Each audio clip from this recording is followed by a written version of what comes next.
When I was in middle school, which, this is something that happens to all kids, that's when we really start, the self-discovery process. Like, who are we?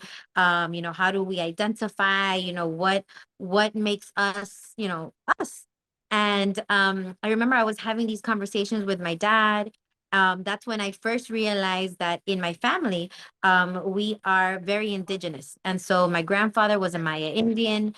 My grandmother was also 99.9% indigenous from Honduras. And I was really intrigued because I hadn't learned about indigeneity in our public schools. We were learning all the basic American curriculum and not learning about all these other different things.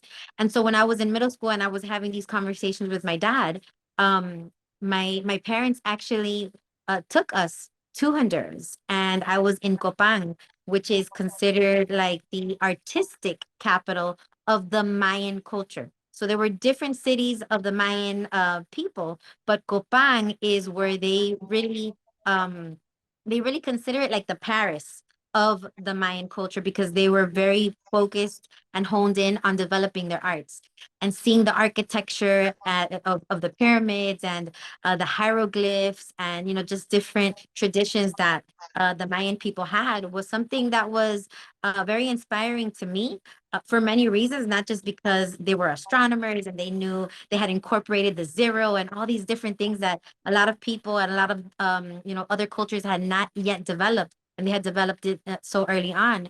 But